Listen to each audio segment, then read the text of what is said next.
Just caught this in my conservatory.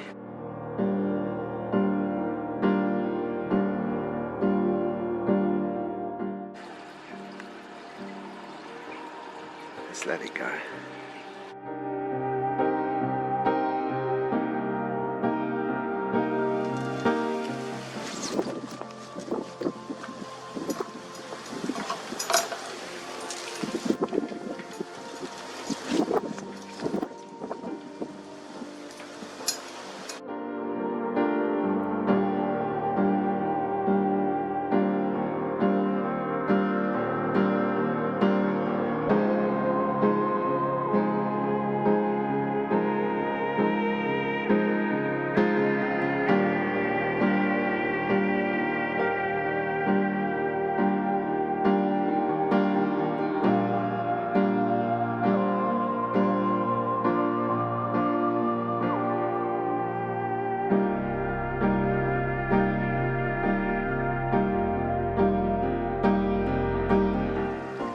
Another beautiful day again today. Isn't it, Woody? You okay? I was watching a video a couple of days ago, and it's something that is definitely worth repeating, although it was on another channel.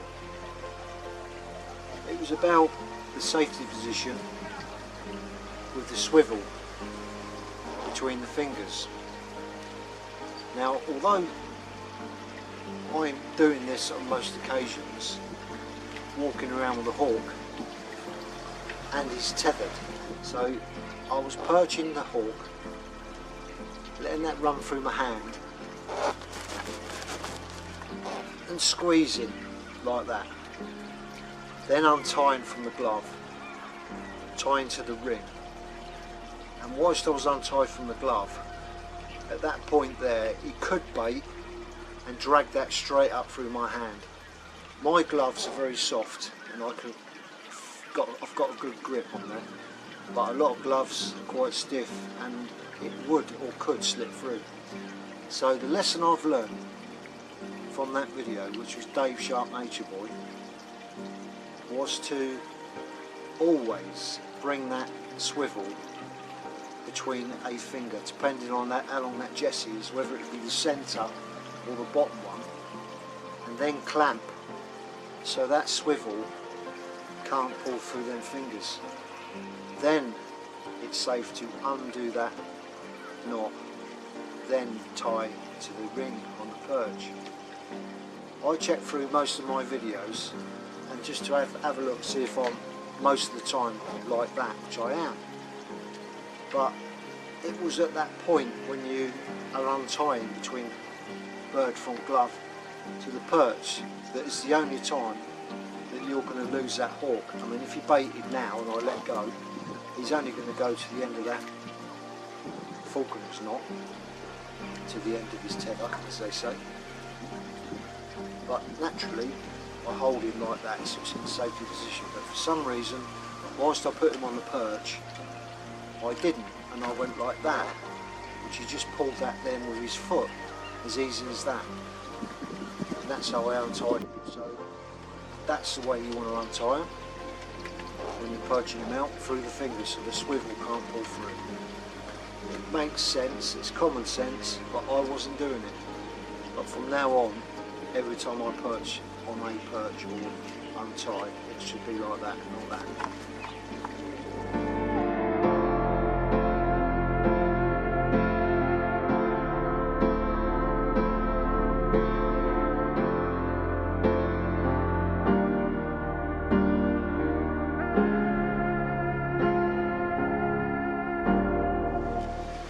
3 weeks ago I went to Highclere Castle to the British Raptor Falconry Fair.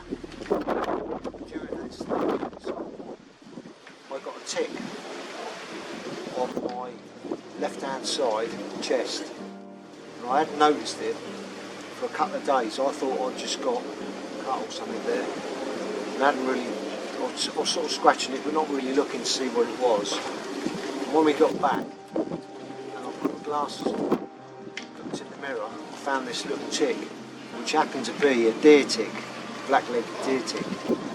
The ticks were getting around this little area here are slightly different, but this tick was, I think they call it a hard tick. So I took it off. There was a bit of a red spot there, but it seemed to just disappear. And then 3 weeks later, which was last week, I started feeling a bit of fluid. I noticed this ring around this area where I got the tick bite for 3 days. By the time I had sort of worked out what it was, that it could be Lyme's disease, so I went straight over to A&E and saw the doctor there, and he said, this looks like Lyme disease. And all the symptoms I was having, the flu-like symptoms, all added up. So I'm now on 3 weeks of these pretty strong antibiotics for Lyme's disease, although I haven't had the result back yet. So in the next video I'll say whether it was negative or positive, but things are going good now, and it's all dissipating. That redness is disappearing. But it just made me think that all the time, if we're doing falconry, we're out a lot in the woods, in the grass, in all them environments. We should really make sure that we check that we haven't got any ticks on us, because they're nasty little buggers and they can cause infections and Lyme's disease. So be aware when you're out, when you come back, just have a check, make sure you haven't got any on you, because it's not good, it's not a nice thing. Although I've been checking the dog when we're out, when I used to do ferreting, the ferrets used to get ticks. I was always removing ticks from them and the dogs, and still do, but I've had a couple on me before when I've been fishing in France, but I've never had one like that. Normally I just pull them off the way you should pull them off, which is a bit of a certain way. Make sure you get all the mouth parts out, because a tick, the mouth parts on a tick are serrated, and when they go in they can't pull out, so you have to be very careful when you're pulling them, all the mouth parts in. So I got all the bits out, but it went infected, and I'm hoping it's just infection and not Lyme's disease. I'm not having any more symptoms of temperature and stuff like that, so it probably wasn't. But it's just something to keep in mind. You are a falconer, ostringer, or even if you're just out a lot with your dogs in the woods and stuff, check yourself out as well as your dog, because this tick was so small. They start off the size of a poppy seed, and it just felt to me like one of my everyday scratches I get. Sometimes I catch something in the arm. I've always got a cut here and a cut there and bramble cuts, and so I just thought it was that. It wasn't, it was this little tick, deer tick, black legged deer tick. I'm going to have a little wander now, see if I can find that Harris hawk again that's around this way. I've not seen it this year.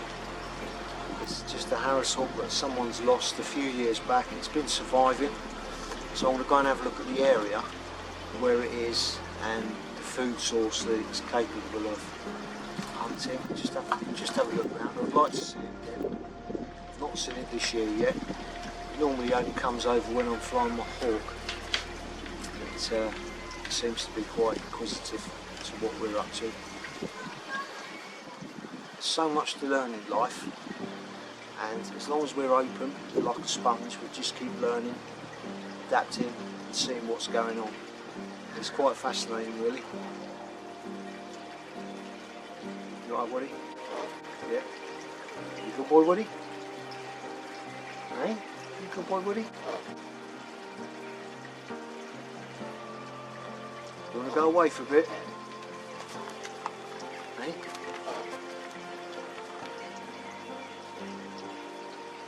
Good lad. You're a good lad, didn't you, mate? Hey? Oh, good lad. I'm out looking for that wild Harris hawk again. And on the way there, I'm walking my dog. I decided to come here, where it must have been about 52 years ago, in this little bit that's left here, we used to go bullhead hunting, and all them little stones there we used to turn over and grab a bullhead. But this whole patch here used to be a big wide area of the same, but it's all getting closed over now. But I might have to get in there again and see if there's any bullheads in there one time, just to take me back to my youth.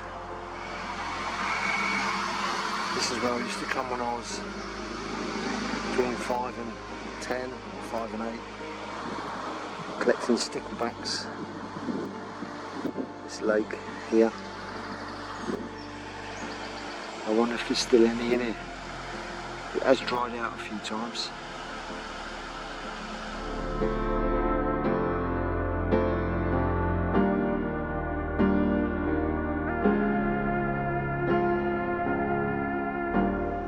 We used to lift them out just here. But this is all like a bottom blanket weed, and as the sun gets on it, it comes up to the surface.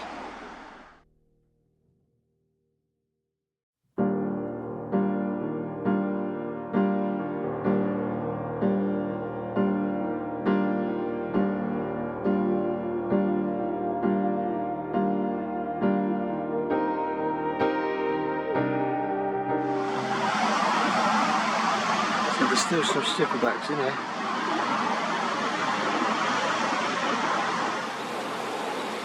This is the next lake on.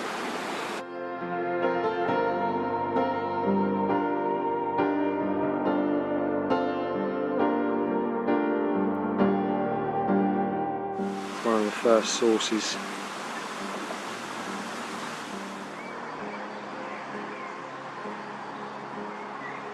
So that Harris hawk lives around here somewhere.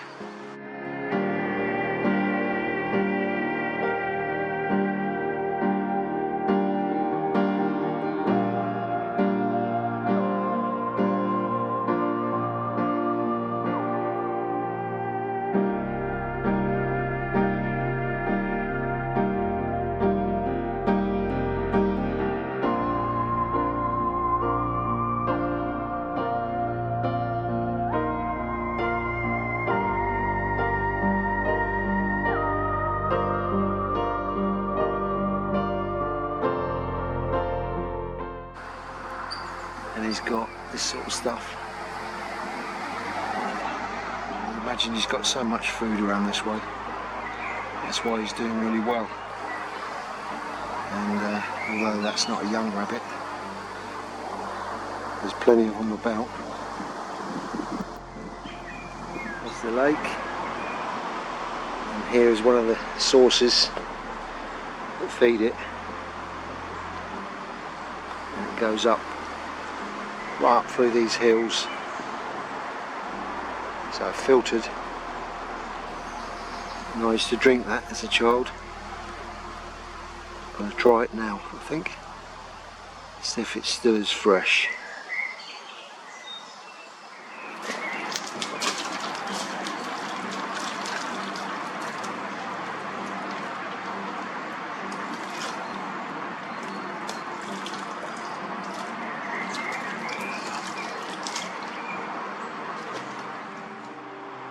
Still as nice as it was when I was a kid. Don't recommend drinking out streams.